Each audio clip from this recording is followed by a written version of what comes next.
Fala galera, sejam bem-vindos a mais um vídeo no canal.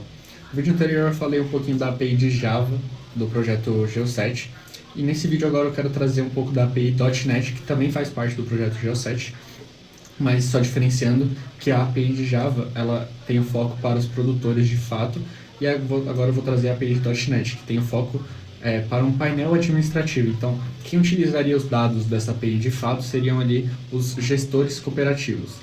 Tá? A ideia é basicamente parecida. Nesse vídeo eu vou mostrar uma proposta de solução de forma rápida, arquitetura e funcionamento da API de forma realmente rápida e direta.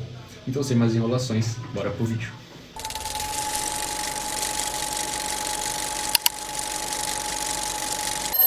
Bom, então como eu falei, o Geo7 tem duas APIs principais. A API de Java, que é responsável por cadastrar fazenda, propriedades, sensores, talhões, e a API de .NET, que ela vai ser responsável pela leitura. Ela é o painel administrativo dos gestores de cooperativa. Então ali ele vai conseguir ter informações em larga escala, como por exemplo o histórico do NDVI médio dos últimos dias, saber quais talhões estão em risco, ou quais alertas abertos, por exemplo. Esse tipo de informação ele vai conseguir usando a API de .NET. Esse é o principal fator dela. Falando um pouquinho da arquitetura da API .NET, basicamente ela segue aqui o padrão REST com padrão em camadas bem definido. Então toda a requisição chega primeiro na controller. As regras de negócio e lógica estão todas nos services. A gente tem aqui os DTOs para trabalhar com essa transferência de dados, os models que replicam as entidades, exceptions para tratar todos os status corretamente, não só positivo como negativo. E basicamente aqui no Data também tem o appdb context que vai acessar o Oracle via EF-Core. Além disso, um ponto obrigatório nas requisições do .NET foi as migrations. E logo de cara a gente já encontrou um desafio, porque justamente a primeira coisa que a gente fez no projeto foi a criação do banco. Então, o banco Oracle ele já existia, ou seja, eu tive que adaptar essa criação das migrations para apenas o initial create. E aqui ele vai conter o método up vazio. Então, basicamente, eu não precisei executar nenhuma migration porque já existia. Eu tive que adaptar para não quebrar nada do que já existia, por isso o up vazio. Tá, então a única coisa que eu rodei foi esse .NET EF Database Update, e basicamente funciona como um snapshot do banco. Então ele tira como se fosse um print do banco, utiliza isso, e a partir disso a gente consegue versionar. Então ele não quebra nada, e aí ele está atualizado, como se eu estivesse trabalhando com migration, só que no caso eu utilizei esse snapshot do banco para não quebrar nada, porque já existia. Rodando isso aqui também, ele cria essa tabela que faz justamente esse versionamento, e ele cria de forma automática com o EF-Core mesmo. Além disso, temos os relacionamentos. Então aqui debaixo do data tem o dbContext e o allModel-Creation. Então debaixo desse método a gente consegue ver os relacionamentos. Então, por exemplo, a propriedade, a gente vai ter que um produtor tem várias propriedades, e a foreign key vai ser o ID produtor, que vai constar na propriedade. A mesma coisa para talhão, mas com propriedade. Então, uma propriedade possui vários talhões com a foreign key de ID propriedade na tabela talhão. Um pouco diferente desse, que é o one to one, a gente tem de configuração. Então, cada configuração é única. Ou seja, um talhão possui uma configuração. Ok? Então, aqui a gente consegue ver esse relacionamento debaixo do método onModel-Creation. E esse retorno ele é feito de forma aninhada. Quando a gente fizer o teste na API no Swagger, vai dar para ver que o retorno vai ser de forma aninhada com esses IDs voltando também nos responses. E para finalizar essa parte de arquitetura, a parte mais importante que a gente ainda não viu, então eu tive que fazer só para contemplar isso aqui, porque tem que ter, sabe, uma API tem que ter autenticação, não tem como não ter, ainda mais pensando em solução real. Ou seja, eu fiz essa autenticação utilizando auth-middleware como a classe que contempla essa autenticação, tá? É basicamente ela que intercepta e faz essa autenticação funcionar, porque está funcionando com dois tokens principais, o Access Token e o Refresh Token, sendo que o Refresh Token é aquele que dura mais tempo para manter o usuário logado, e o Access fica alterando a cada tempo determinado, e é ela que vai fazer as verificações. Então, se chegar o Access Token e ele estiver já como inativo ou inválido, a depender da lógica, ele não vai conseguir logar, ele vai ter que fazer o login novamente. Se ele tiver ok, ele consegue entrar na aplicação.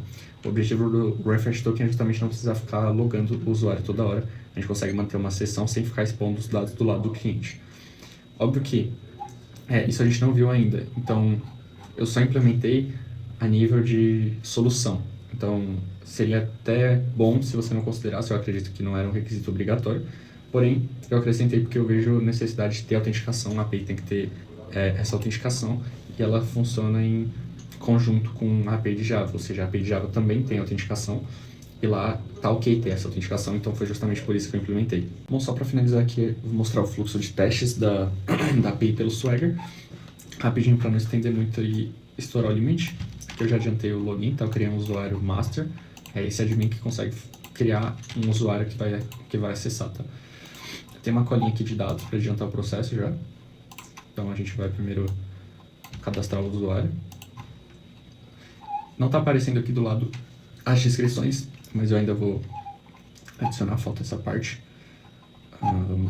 E aí eu vou cortando o que ficar muito grande aqui, eu corto para não estender muito o vídeo. Então vamos primeiro registrar um usuário. Registrado, Roberto Alves.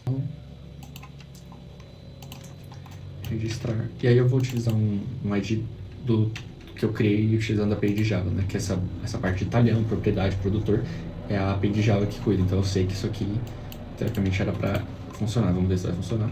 Beleza? Cadastrou. Além disso, a gente consegue processar a imagem por aqui.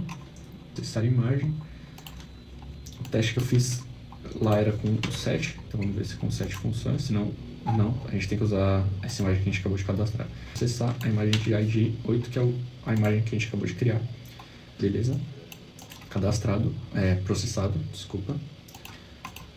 Atualizar a configuração de um talhão específico, que é uma das regras de negócio lá que eu mostrei nos relacionamentos. Cada talhão possui uma configuração específica, então a gente consegue fazer essa modificação aqui, beleza? ID 4, vamos ver se vai. Ok, atualizado, já mostra os novos dados que a gente inseriu.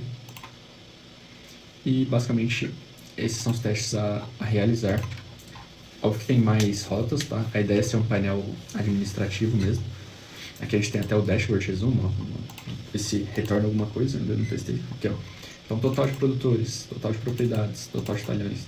Então, são realmente dados em escalas feitos para um gestor de cooperativa. Essa é a ideia da API de .NET. Acredito que aqui ficou bem claro.